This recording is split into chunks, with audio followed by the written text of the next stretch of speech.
You know, in the second Pirates of the Caribbean movie, Dead Man's Chest, Davy Jones was able to summon the Kraken by doing his tub dumping that sent out a shockwave and the creature came running. Now, is he tethered behind the boat, asleep, to be woken up whenever Davy needs him? Or does he just warp across from wherever in the ocean, or whatever ocean he is, whenever he's called? I mean, it's fun to imagine him being dragged behind the Flying Dutchman by a leash, but I don't know. Is he organic, or is he supernatural? Let's talk about the Curse of the Black Pearl again, specifically as it relates to Will Turner's blacksmith mentor. I mean, who is this guy? He's gone from his life the second that Will Turner finds a little bit of adventure. But I mean, was he living with him? Did he teach him everything he knows, or did Will bring that information with him? I mean, this is like Luke Skywalker with Uncle Owen and Aunt Beru. He's just gone and never mentioned again, and I'm a little bit curious. Because if he was any kind of father figure or somebody important to Will, then it's going to color my impression of Will Turner a little bit. This Jack Sparrow recast with Zac Efron thing better be a false rumor. Nobody wants it, nobody thinks it's a good idea, and he's still alive to play the role. Or if nothing else, don't use him in the future movies. Also a mistake, but at least you don't have to deal with somebody else's face in there. Recasting Jack Sparrow is like recasting Pee Wee Herman. He kind of made that role. They wanted it to be something completely different. Johnny Depp had his way, and he created something that people love or are completely annoyed by. Mostly they love it, at least the people I talk to, but look at me. Anyway, nobody likes it, nobody wants it, don't do it. Keep what fans you had after those last couple of movies. They're still willing to watch them. Don't let us down. Here's another question about Dead Man's Chest. It's a bit like my first one. How did Bootstrap Bill get aboard the Black Pearl? It's that teleportation stuff they can do, right? It's like a squid person thing. But I mean, is there a range on that? Was the Flying Dutchman nearby, or did he come from halfway across the sea? And why did Bootstrap get entrusted with this mission anyway? Davy Jones doesn't seem to like him that much.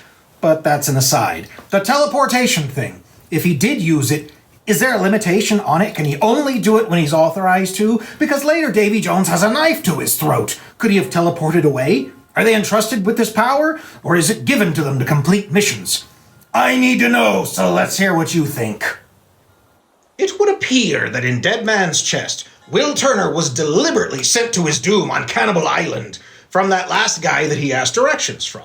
If you recall, that guy was kind of reminiscing and slobbering over the concept of this long pork that he liked so much. Well, it turns out that in retrospect, that's a term that at that time and place referred to human meat in the cannibal society. And odds are he knew exactly what it meant and sent him off there so that he could become chopped and packaged. And maybe he could buy him again and enjoy him later on tacos or something. I mean, the guy who wrote him out there seemed to know what happened on that island. He wouldn't go near there. He wouldn't touch it with a 10-fathom pole. Oh yeah, I think Will Turner was just a tourist, which made him fresh meat.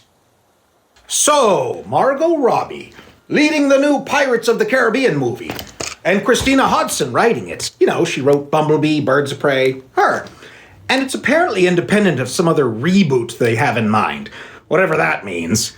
I mean, Margot's got the charisma. She's got the sass. It could work. She'd make a fine pirate. Will she be the redhead? Will this movie even happen? Or is this just more rumors to keep us busy while they figure out what the heck they're actually doing? The answers to these questions and more, coming soon, or someday, or never. We still wants the redhead.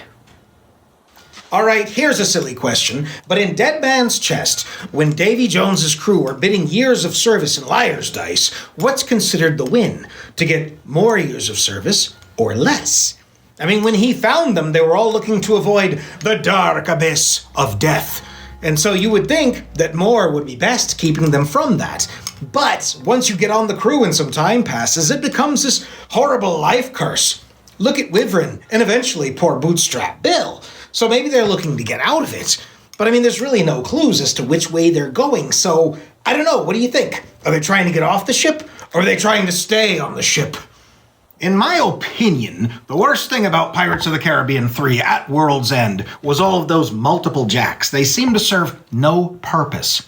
However, I think I might have figured out why they're there. At the end of Pirates 2, You watch the Black Pearl get attacked by the Kraken, and it just breaks and cracks all kinds of things. And then Pirates 3, when it comes back, it's in fine shape. Did the locker repair it? No, I think he sent out a bunch of scrubbing bubbles to fix it. I think he created little mental copies of himself to reflect all the work he was doing, all the repairs he was doing. So, in short, I think those multiple jacks were the Black Pearl's repair crew. That's something I never thought of before. Did they actually do something cool that I've been thinking of as horrible all these years? Still pretty dumb, though.